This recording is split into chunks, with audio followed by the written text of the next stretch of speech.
إلا البلاغ المبين قالوا إنا تطيرنا بكم لئن لم تنتهوا لنرجمنكم وليمسنكم منا عذاب أليم قالوا طائركم معكم أئن ذكرتم بل أنتم قوم مسرفون وجاء من أقصى المدينة رجل يسعى قال يا قوم اتبعوا المرسلين اتبعوا من لا يسألكم أجرا وهم مهتدون وما لي لأعبد الذي فطرني وإليه ترجعون أتخذ من دونه آلهة إن يردن الرحمن بضر لا تغني عني شفاعتهم شيئا ولا ينقذون إني إذا لفي ضلال مبين إني آمنت بربكم فاسمعون قيل ادخلوا الجنة قال يا ليت قومي يعلمون بما غفر لي ربي وجعلني من المكرمين وما أنزلنا على قومه من بعد من السماء وما كنا منزلين إن كانت إلا سيئة واحدة فإذا هم خامدون يا حسرة على العباد ما يأتيهم من رسل إلا كانوا به يستهزئون ألم يروا كما أهلكنا قبلهم من القرون أنهم إليهم لا يرجعون وإن كل لما جميع لدينا محضرون وآيات لهم الأرض الميتات أحيينا فأخرجنا منها حبا فمنه يأكلون وجعلنا فيها جنات من نخيل وعناب وفجرنا فيها من العيون ليأكلوا من ثمره وما عملته أيديهم أفلا يشكرون سبحان الذي خلق الأزواج كلها مما تنبت الأرض ومن أنفسهم ومما لا يعلمون وآيات لهم الليل نسلخ منه النهار فإذا هم مظلمون والشمس تجري مستقرا لها ذلك تقدير العزيز العليم والقمر قدرناه منازل حتى ذاك الأرجون القديم لا الشمس ينبغي لها أن تدرك القمر والليل سابق النهار وكل في فلك يسبحون وآيات لهم أنا حملنا ذريتهم في الفلك المشحون وخلقنا لهم من مثل ما يركبون وإن نشأ نغرقهم فلا صريخ لهم ولا هم ينقذون إلا رحمة منا ومتاعا إلى حين وإذا قيل لهم اتقوا ما بين أيديكم وما خلفكم لعلكم ترحمون وما تأتيهم من آيات ربهم إلا كانوا عنها معرضين وإذا قيل لهم أنفقوا مما رزقكم الله قال الذين كفروا للذين آمنوا أنطعم من لو يشاء الله أطعمه إن أنتم إلا في ضلال مبين ويقولون متى هذا الوعد إن كنتم صادقين ما ينظر إلا سيئة واحدة تأخذهم وهم يقسمون ولا يستطيعون توصية ولا إلى أهلهم يرجعون ونفخ في الصور فإذا هم من الأجداث إلى ربهم ينسلون قالوا يا ويلنا من بعثنا من مرقدنا هذا ما وعد الرحمن وصدق المرسلون إن كانت إلا سيئة واحدة فإذا هم جميع لدينا محضرون فاليوم لا تظلم نفس شيئا ولا تجزون إلا ما كنتم تعملون إن أصحاب الجنة اليوم في شغل فاكهون هم أزواجهم في ظلال على الأرائك متكئون لهم فيها فاكهة ولا هم يدعون سلام قولا من رب الرحيم وامتازوا اليوم أيها المجرمون ألم أعهد إليكم يا بني آدم ألا تعبدوا الشيطان إنه لكم عدو مبين وأن اعبدوني هذا صراط مستقيم ولقد ضل منكم جبلا كثيرا فلم تكونوا تعقلون هذه جهنم التي كنتم توعدون اصلوها اليوم بما كنتم تكفرون اليوم نختم على أفواههم وتكلمنا أيديهم وتشهد أرجلهم بما كانوا يكسبون ولو نشاء لطمسنا على عيونهم فاستبقوا الصراط فأنى يبصرون ولو نشاء لمسخناهم على مكانتهم فما استطاعوا مضيا ولا يرجعون ومن نؤمر ننكسه في الخلق أفلا يعقلون وما لم نعشر وما ينبغي له إن هو إلا ذكر وقرآن مبين لينذر من كان حيا ويحق القول على الكافرين أولم يروا أنا خلقنا لهم مما عملت أيدينا أنعاما فهم لها مالكون وذللناها لهم فيها منها ركوبهم ومنها يأكلون ولهم فيها منافع ومشارب أفلا يشكرون واتخذوا من دون الله آلهة لعلهم ينصرون لا يستطيعون نصرهم وهم لهم جند محضرون فلا يحزنك قولهم إنا نعلم ما يسرون وما يعلنون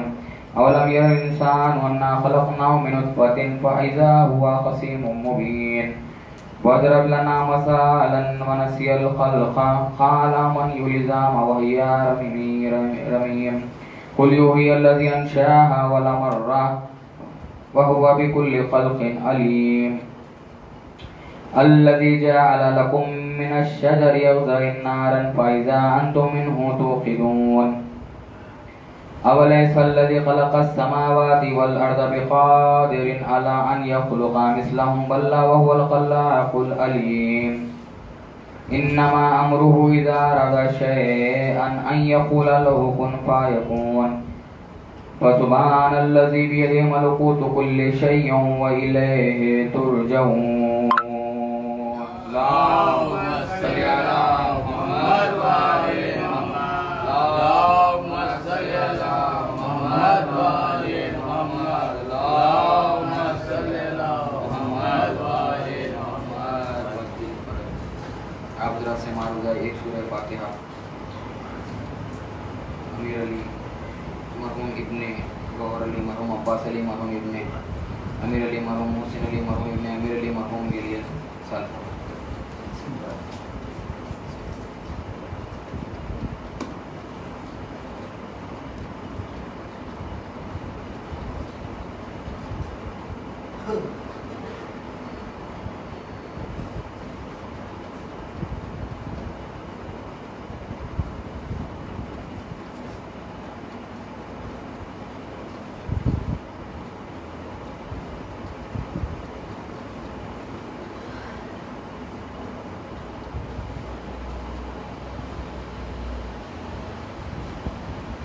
فاتحة. اللهم صل على محمد وآل محمد.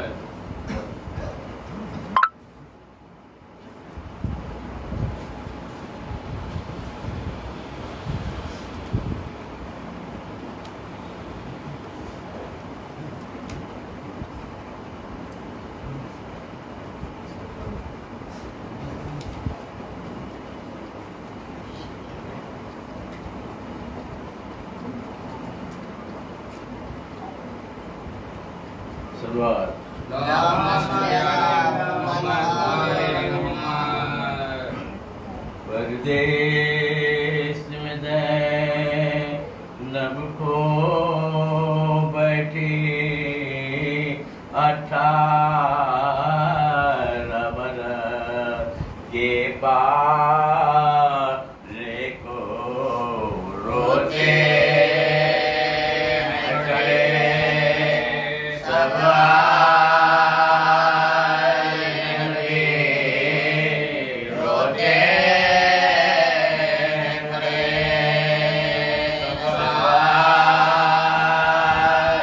نبی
شادی کا زمانہ جب آیا میدان میں کھو کر بیٹھ گئے میدان میں کھو کر بیٹھ گئے 18 برس کے بالے کو قسمت کا کروں میں کس سے گلا قسمت کے عوض کچھ بھی نہ ملا سیرا بھی نہ زینب باندھ سکے سیرا بھی نہ زینب باندھ سکے 18 برس کے بالے کو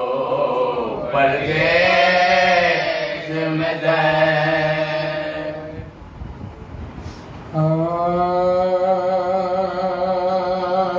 کسی کا خانہ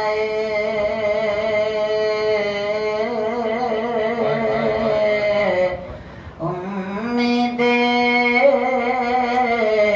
چراغ نہ ہو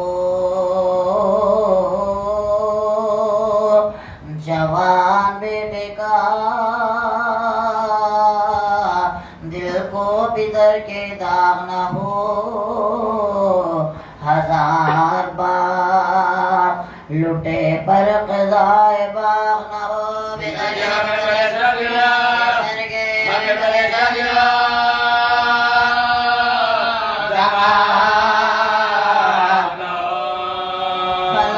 بلا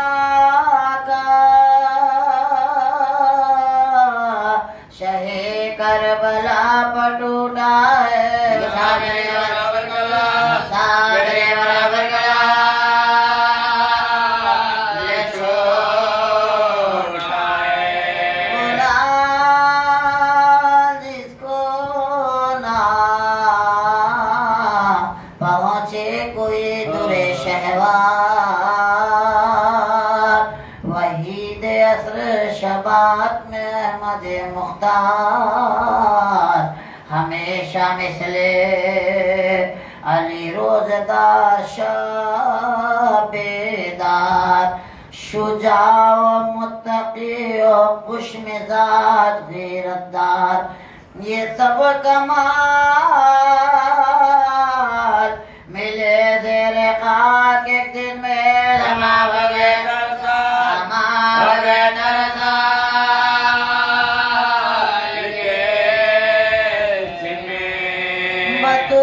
بطول کہتی تھی فریاد یا علی فریاد میری بہو ہوئی برباد یا علی فریاد بجائے رحم ہے بیداد یا علی فریاد خدا کے واسطے دو داد یا علی فریاد دعائے یوسف آل ابا کو مارا ہے سوائے بھرنے کے خدا کو مارا ہے پکارتے ہیں پسر کو پسر نہیں آتا جگر میں درد ہے لگتے جگر نہیں آتا کوئی رفیق شہ بحر پر نہیں آتا تمہارے بھائی کو رستہ نظر نہیں آتا پسر کے غم میں خدا میرا ہلاک ہوا بسا بسا کر سنوا بسا بسا کر سنوا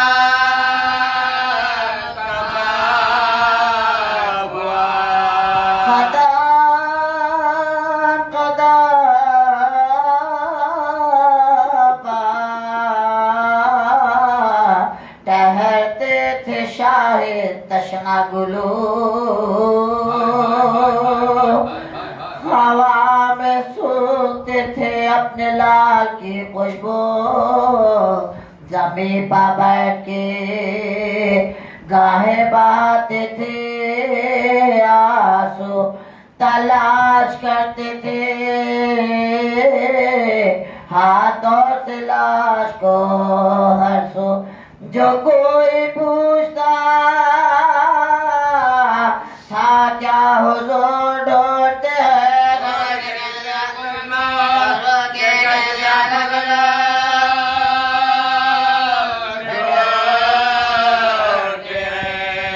غریب باجو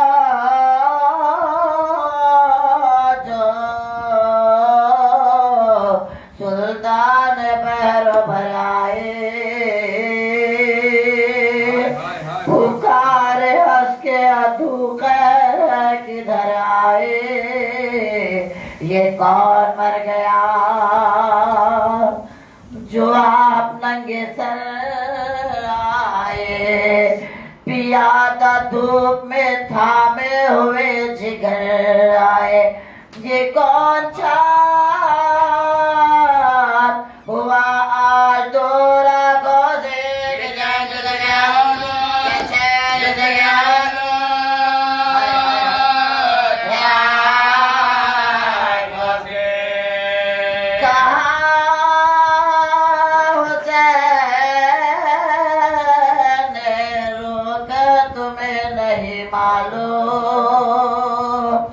ہمارے گھر میں ہے محشر تمہیں نہیں معلوم میٹھی شبی ہے پیغمبر تمہیں نہیں معلوم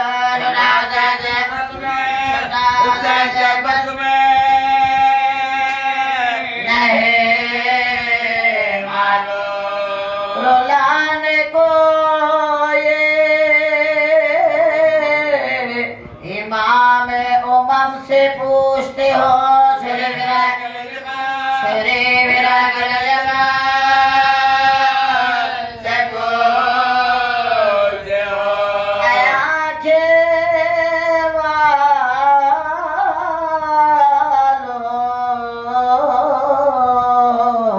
میرا نور غذا ہے جوان بول میرے دل کا چین غذا ہے جوان فاتح بدر حنین کی سجا ہے ضعیف و عینک چشم حسین کی جا ہے کہو رسول کی تصویر کو کہاں کھویا آسائے میرے شبیر کو کہاں کھویا پکارا شمر کے کوئی نہیں بتانے کا بڑا ثواب سادات کے رلانے کا نہ زندہ چھوڑیں گے بچہ بھی گھرانے کا ارادہ ہے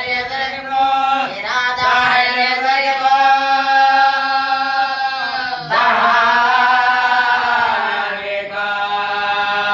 جو تیر پار ہو ننے گلے سے کرے تمہاری کو شہید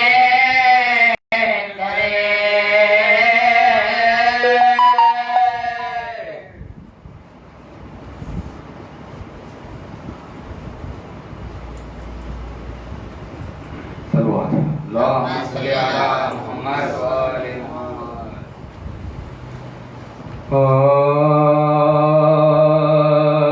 ظلم کرتے تھے جو شے پر بانیے شر بار بار کانپ جاتی تھی سلامی کانپ جاتی تھی سلامی خبر ہے ورشیاں میدان میں کھاتی تھی جو اکبر بار بار ماں نکل آتی تھی میں سے تڑپ ماں نکل آتی تھی میں سے تڑپ بانو کہتی تھی کہاں سے لاؤں پانی کیا کروں پیاس سے عرش کیا لیتا ہے پیاس سے عرش کیا لیتا ہے سمر سے بولی سکینہ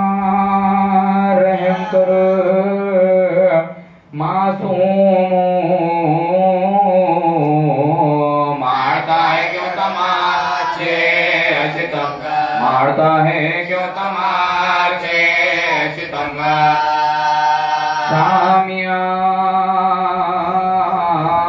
شامیان شوم کی اللہ رے سنگی دلی مارتے تھے لال کو زہرا کے بتا مارتے تھے لال کو زہرا کے بتا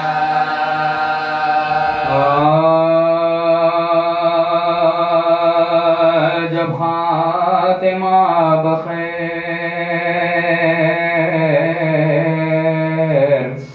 ہوا فوج شاہ کا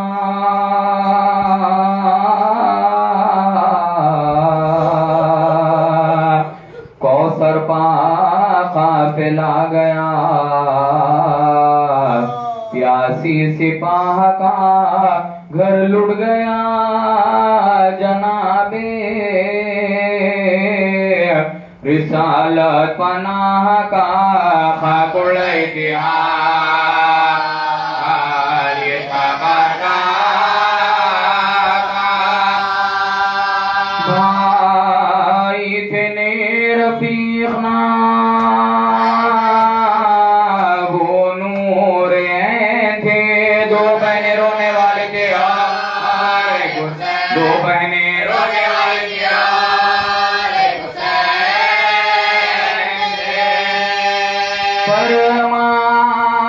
فرماتے تھے کہ وہاں تاخیر ہے اجل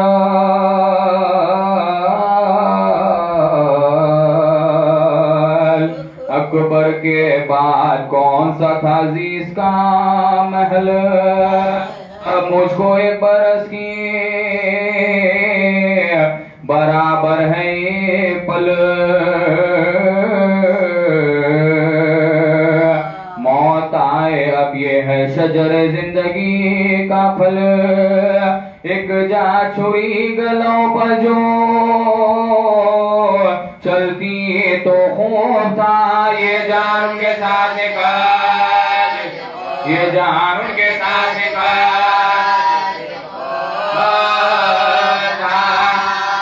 ہم سب کی بات خلق سے جانے کو رہ گئے سر پیٹنے کو عشق بہانے کو رہ گئے اس نوجوان کا داغ اٹھانے کو اس نوجوان کا داغ اٹھانے کو رہ گئے پیری میں آٹھوں کھانے کو رہ گئے بیٹا کہاں خبر جو دمے انتقالی اتنا نہیں کوئی کہ گرو تو سم اتنا نہیں کوئی کہ گرو تو سمارے ناگاہ سوئے لاشی پسر جا پڑی نظر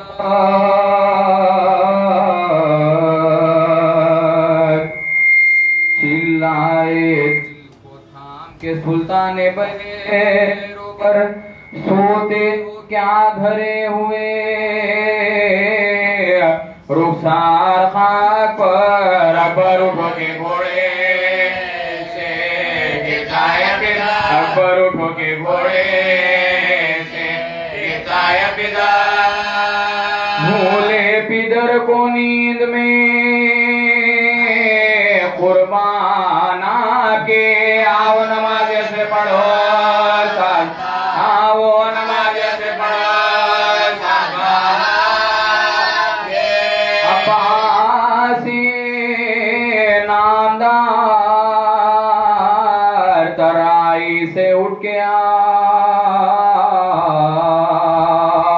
پھکتا ہے قلب جل رہے ہیں سب جگر کے گھاؤ چھڑکو میری زرا پجو پانی کہیں سے پاؤ چلتے ہوئے عدم کے مسافر سے ملتے جاؤ غفلت کی تم کو نیند ہے شبیر کیا کرے میری طرح کسی کو نہ بھیج خدا میری طرح کسی کو نہ بھیج خدا کرے چلایا فوج کو پسر سادے نابکار لو گھیر لو حسین کو سب مل کے ایک بار پلٹے پرے سواروں کے لے کر رسالہ دار دو غلانے آئے کمادا گفتا دو غلانے آئے کمادا گفتا تیر افغانوں میں دیہوں میں بھالوں میں گر گئے بیگل حسین بڑھتیوں والوں میں بیگل حسین بڑھتیوں والوں میں گر گئے گرتے ہیں آپ کون سنبھالے کوئی نہیں سینے سے کون تیر نکالے کوئی نہیں سمر چکے چاہنے والے کوئی بھیجا پڑے ہیں بول کے پالے کوئی نہیں بے کس ہے آزور سپاہی عدو کا ہے موجز کا دیکھتے وہ پیاسا لوگ موجز کا دیکھتے وہ پیاسا لوگ فضانے جا کے خیمے میں بیووں کو دی خبر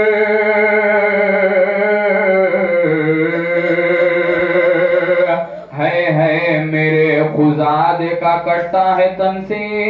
سر بستر سے اٹھ کے گر پڑے سجادے نوحہ گر خیمے سے نکلی بی بی بچوں کو چھوڑ خیمے سے نکلی بی بی بچوں کو چھوڑ گرتا تھا عرش حضرتی زینب کے بین سے گر گر کے دوڑتی تھی کہ میلو گر گر کے دوڑتی تھی کہ میلو چلاتی تھی ارے میرا بھائی ہے کس طرح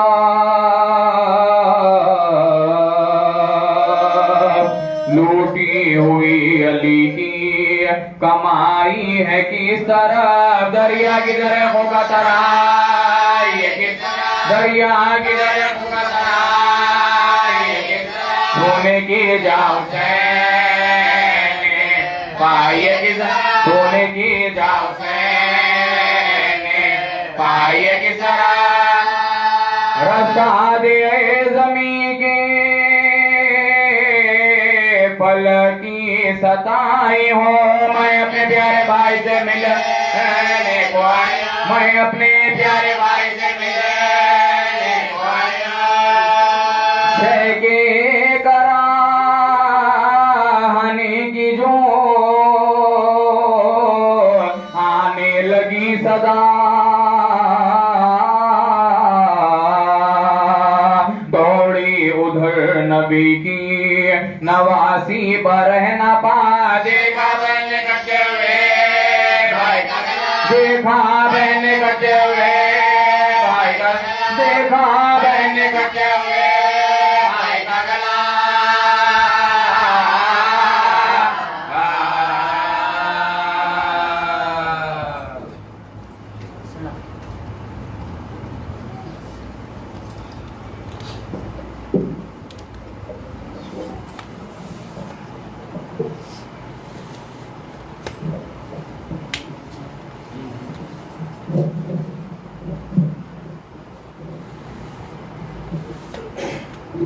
صلوات محمد وآل محمد محمد وآل محمد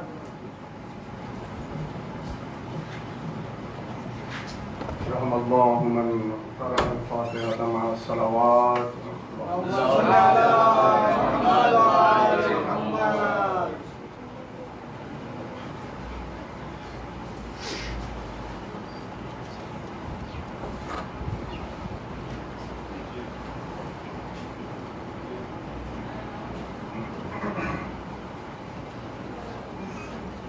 أعوذ بالله من الشيطان الرجيم بسم الله الرحمن الرحيم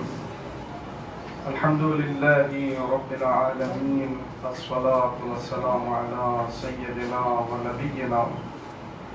وحبيب قلوبنا وطبيب نفوسنا ومولانا مولى الكونين جد الحسن والحسين أبي القاسم محمد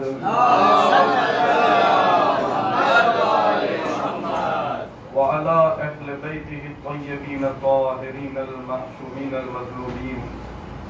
واللعنة الدائمة على أعدائهم ومنكر فضائلهم ومصائبهم أجمعين من الآن إلى قيام يوم الدين أما بعد فقد قال الإمام محمد بن علي عليه السلام المؤمن يحتاج إلى توفيق من الله وواعظ من نفسه وقبول ممن ينصحه صلوات پر محمد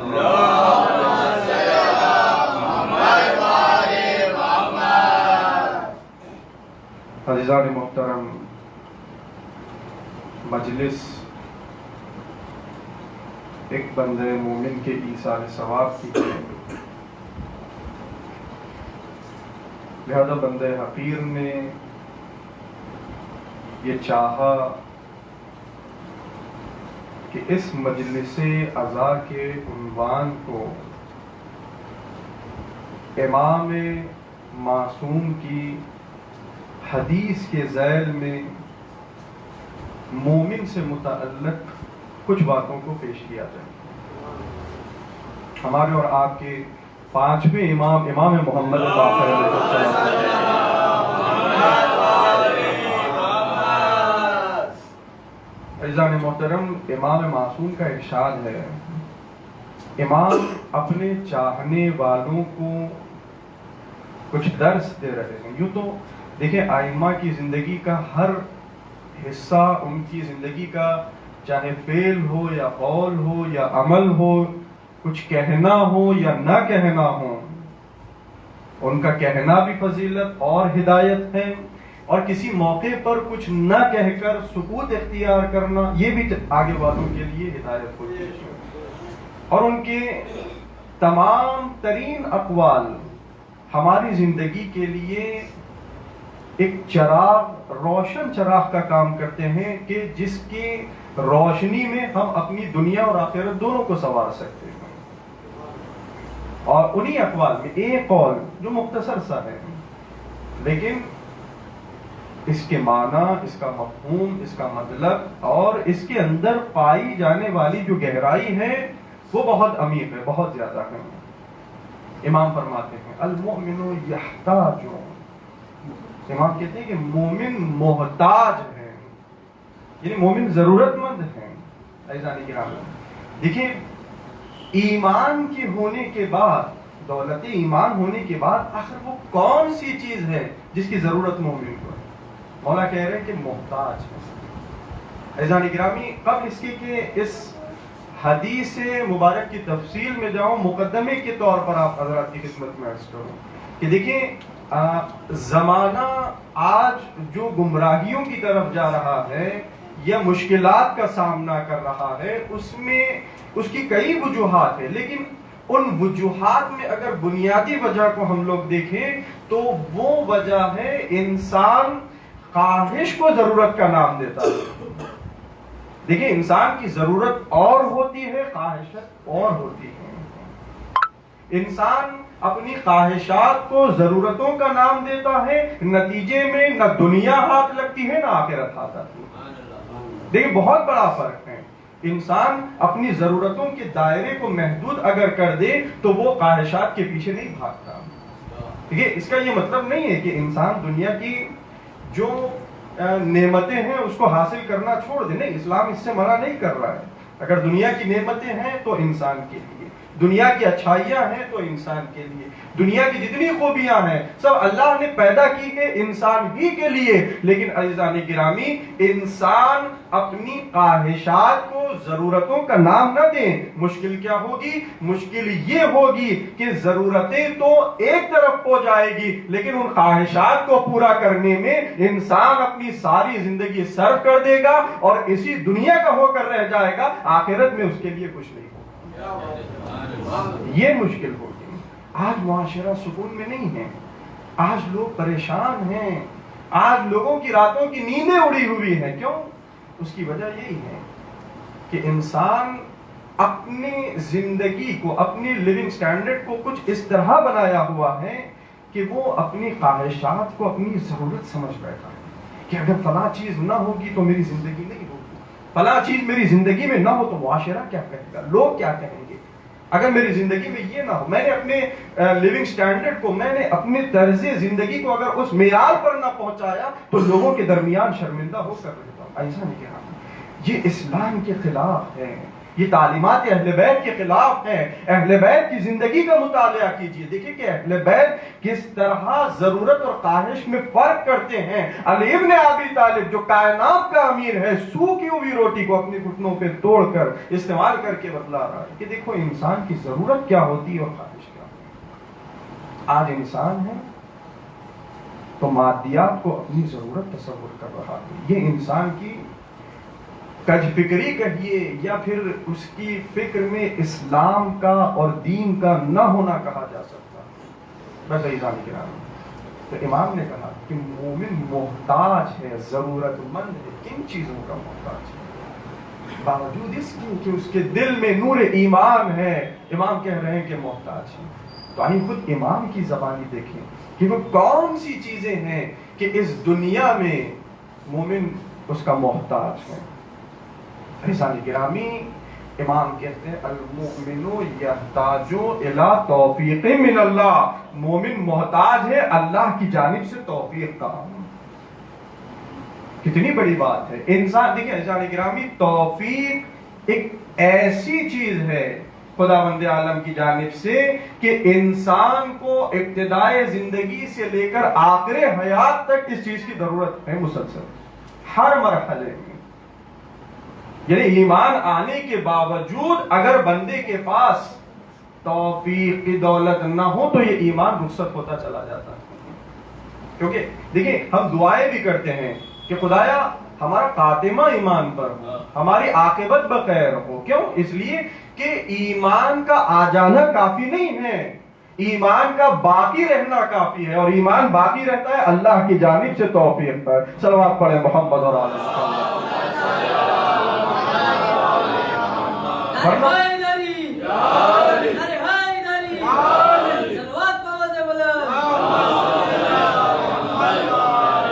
ورنہ عزیزان گرامی، بڑے بڑے صاحبان ایمان تاریخ میں ایسے گزرے ہیں کہ جنہوں نے آئمہ کے ساتھ، آئمہ کے لشکر میں رہ کر دشمن سے جنگ بھی لڑی ہے، آئمہ نے ان کے فضائل بھی بیان کیے ہیں، لیکن بعد میں کیا ہوا؟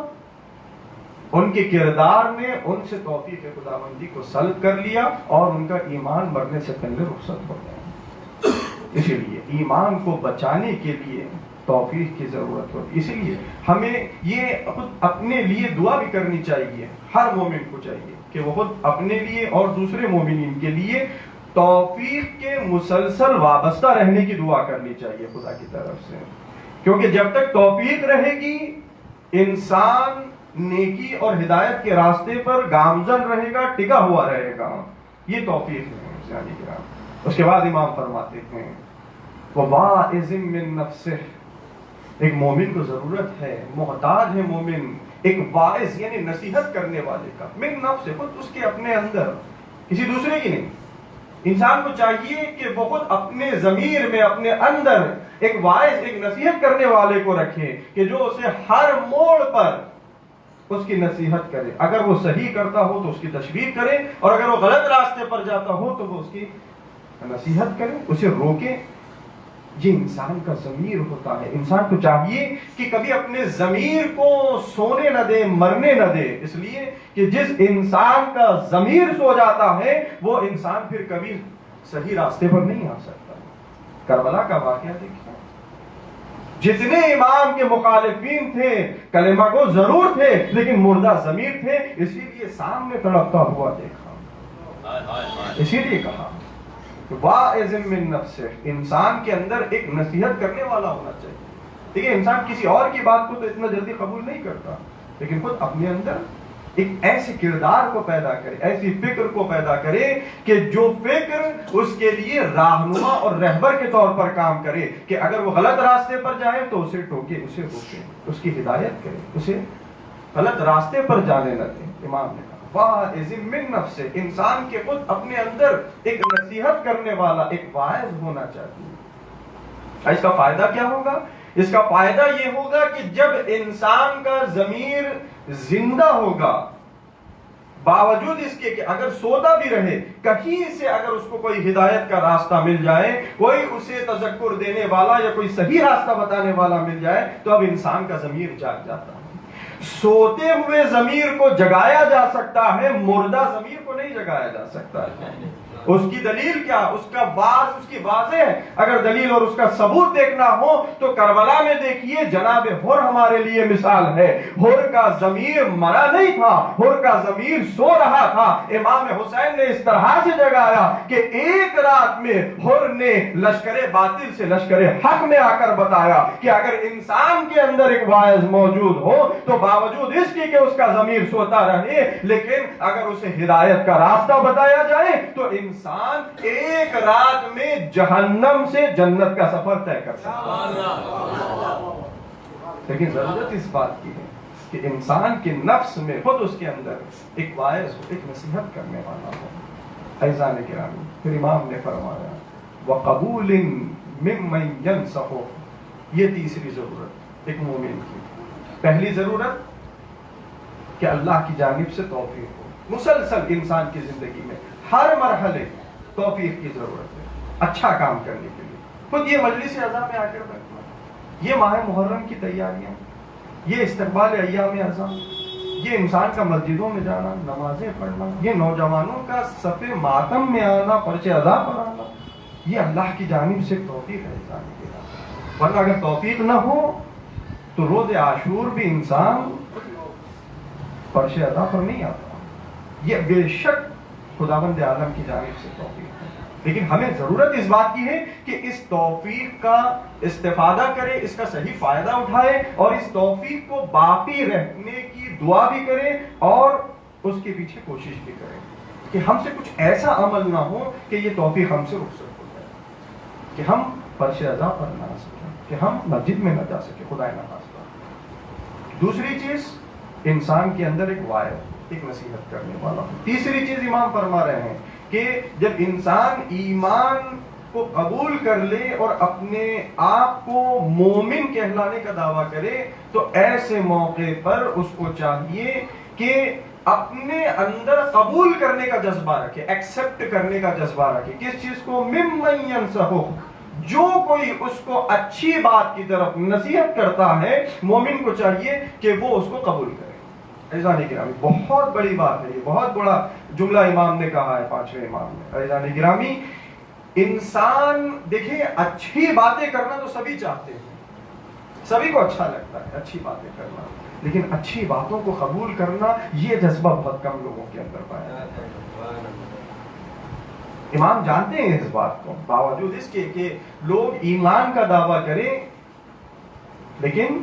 اچھی باتوں کو قبول کرنے کا جذبہ، اس کے لیے بہت بڑا ظرف ہونے کی ضرورت ہے، بہت بڑا دل چاہیے اچھی باتوں کو قبول کرنا۔ کئی وقت ایسا ہوتا ہے کہ ایک بات انسان، مثلا میرے اندر کی کوئی کمی یا عیب آ کر مجھے کوئی کہہ دے تو میری عقل تو اس کو قبول کرتی ہے، لیکن میرے جذبات اور میرا دل اس کو قبول کرنے سے پیچھے ہٹ جاتا ہے کہ بھئی فلاں کہہ رہا ہے، میں کیوں قبول کروں؟ فلاں کہہ رہا ہے، فلاں کون ہوتا ہے مجھے کہنے والا؟ امام کہہ رہے ہیں نہیں، اگر تم اپنے آپ کو مومن کہتے ہو تو دیکھو تم اپنے اندر اس جذبے کو رکھو کہ اگر کوئی تمہیں نصیحت کرتا ہے، اچھی بات بتاتا ہے تو اسے قبول کر لو۔ کون کہہ رہا ہے یہ مت دیکھو، جو بھی کہہ رہا ہو۔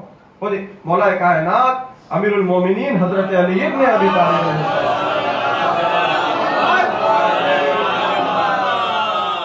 لا تنظر الی من قال، کون کہہ رہا ہے یہ مت دیکھو، کیا کہہ رہا ہے یہ دیکھو۔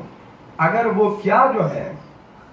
وہ قابل قبول ہے تو اسے قبول کر لو۔ اگر انسان اس بات کی طرف متوجہ ہو جائے تو اس کی زندگی کا جو نظم ہے اور سسٹم ہے وہ کافی حد تک سدھر کر رہ جائے گا۔ کیوں؟ اس لیے کہ وہ اس فکر کے ساتھ زندگی گزارے گا کہ اگر میرے اندر کوئی کمی پائی جاتی ہے اور کوئی اسے متوجہ آ کر مجھے کرتا ہے تو میں اسے قبول کروں، چاہے وہ میرا دوست ہو، چاہے وہ میرا دشمن ہو، چاہے وہ میرا چھوٹا ہو، چاہے وہ میرا بڑا ہو، چاہے وہ میرا برابر والا ہو، چاہے کوئی بھی ہو، اگر میرے اندر کی کوئی کمی مجھے بتاتا ہے، نعم الہدیۃ اہداء العیوب، بہترین ہدیہ ایک دوست کو کیا دے سکتا ہے؟ اہداء العیوب، اس کے اندر پائے جانے والے عیبوں کو بتائے۔ دیکھیں ذہن گرامی، دوست ہونا کافی نہیں ہے، دوست ایسا ہو کہ جو دوست کو صحیح راستہ بتائے۔ کیونکہ معذرت بزرگوں کے ساتھ میں معذرت چاہتا ہوں، لیکن کچھ جوان بھائی میرے یہاں پر ہیں، ان حضرات کے لیے میں یہ جملہ کہہ رہا ہوں کہ مولا کائنات فرما رہے ہیں المرء علی دین خلیلہ، انسان اپنے دوست کے راستے پر ہوتا ہے، جیسا اس کا دوست ہوتا ہے وہ بھی ویسا ہی ہوتا ہے۔ لہذا دیکھیں اپنے دوست کے اندر کون سی صفات پائی جاتی ہیں، اچھی صفات ہیں یا بری صفات ہیں، اور وہ آپ کے اندر کون سی صفات ڈال رہا ہے، آپ کو کون سے راستے پر لے جا رہا ہے، صحیح راستے پر یا غلط راستے پر۔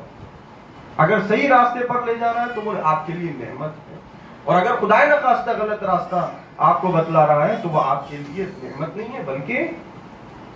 آپ کو چاہیے کہ آپ کوشش کریں اس کے اندر کے عیبوں کو اسے بتائیں، اس کے اندر کی کمیوں کو دور کریں۔ بہرحال عزیزان گرامی، یہ جب تین صفتیں ایک مومن میں آ کر جمع ہو جاتی ہیں تو اب جا کر اس کا ایمان مکمل بھی ہوتا ہے اور وہ اتنی مضبوطی کے ساتھ اپنے ایمان کی جھلک اور اپنے ایمان کی روشنی کو پیش کرتا ہے کہ اب جا کر کے وہ ایک حسین کا عزادار بن کر سامنے آتا ہے۔ جب یہ چیزیں اس کے اندر ہوتی ہیں، عزیزان گرامی، ماہ محرم نزدیک ہے۔ ماہ محرم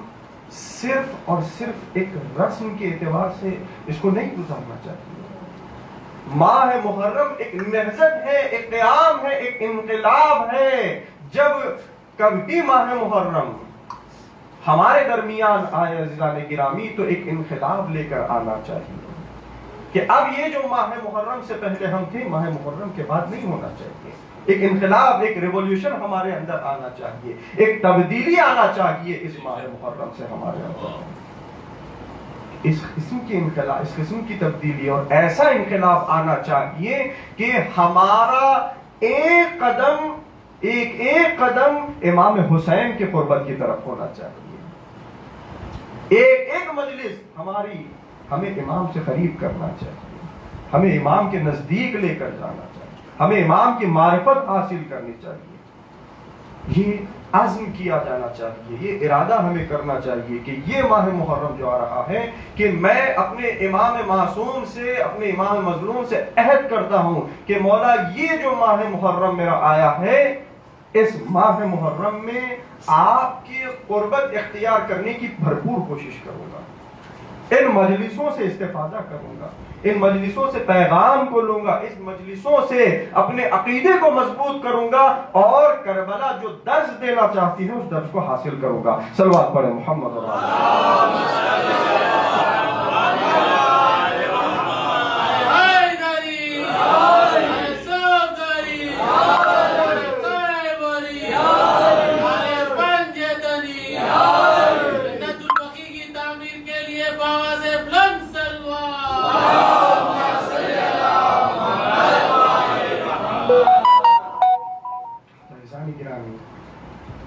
یہ ماہ محرم, اس کا استقبال ایسے کریں جس طرح ثانیہ زہرا کی تمنا,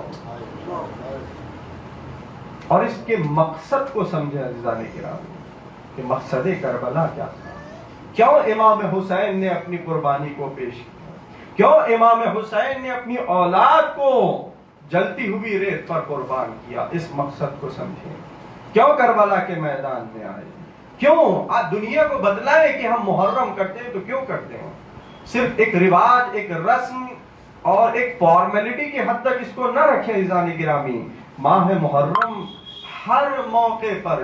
ہر سال جب بھی ماہ محرم آتا ہے تو ایک درس لے کر آتا ہے, انسانیت کا پیغام لے کر آتا ہے, دین کا پیغام لے کر آتا ہے, شرافت کا پیغام لے کر آتا ہے, صداقت کا پیغام اپنے چاہنے والوں کے لیے لے کر آتا ہے. انسان کو بتلاتا ہے ماہ محرم. امام حسین کو شہید ہو کر 1400 برس گزر گئے ہیں, لیکن آج بھی کربلا زندہ و جاری ہے, لیکن چاہنے والوں کے لیے ہے, سمجھنے والوں کے لیے ہے, شعور رکھنے والوں کے لیے ہے, عقل رکھنے والوں کے لیے ہے, بیدار ہونے والوں کے لیے ہے, زندہ ضمیر لوگوں کے لیے آج بھی کربلا باقی ہے. صلوات پڑھیں محمد علیہ وسلم. آج بھی اگر انسان چاہتا ہے کہ وہ حسینی راستے پر آئے, علوی راستے پر آئے, تو آج بھی آ کر ان کے چاہنے والوں کو دیکھ کر سمجھیں کہ کربلا کیا تھی, وہ کیسا انقلاب تھا, وہ کیسا ریولیوشن تھا کہ جس نے انسانیت کی تاریخ کو پلٹ کر رکھ دیا اور رہتی دنیا تک کے انسانوں کو بتلا دیا کہ حق کیا ہے اور باطل کیا ہے. ہاں عزیزان گرامی, اللہ اکبر, دیکھیں ماہ محرم کا استقبال ہے, کیسا استقبال کرنا چاہیے کہ ابھی سے ہم اپنے گھروں میں ایسا ماحول بنا دیں کہ ہمارے اور آپ کی شہزادی ہمارے گھر آ رہی ہے, ہمارے گھر تشریف لا رہی ہے. اللہ اکبر عزیزان گرامی, ہم چاہنے والوں کا یہ عالم ہے کہ کچھ دن جو باقی رہ گئے ہیں ہمارے دل بڑے بے چین ہے کہ ہائے شہ کربلا کا ماتم ہونے والا ہے, ہائے فاطمہ ہمارے گھر آنے والی ہے, ہائے حسین مظلوم کا فرش عذاب بچھنے والا ہے. تو اس ماں کو کتنا انتظار ہوگا کہ جس کے بچے کا ماتم کرنے کے لیے ہائے مجلس عذاب برپا ہوگی. اللہ اکبر عزیزان گرامی, اس بات کا خیال رکھیں اس پورے ماہ محرم کے عرصے میں ہمیں پورے ادب و احترام کے ساتھ اپنی شہزادی کی خدمت کرنی چاہیے, اپنے امام کا پرسہ پیش کرنا چاہیے, پوری کوشش کرنی چاہیے کہ کہیں کسی قسم کی کمی نہ رہنی پائے, کہیں ہماری شہزادی ہم سے ناراض نہ ہو جائے. اللہ اکبر عزیزان گرامی, بس 2 جملے تصور کے آپ حضرات کی خدمت میں پیش کروں گا اور زحمت کو تمام کر دوں.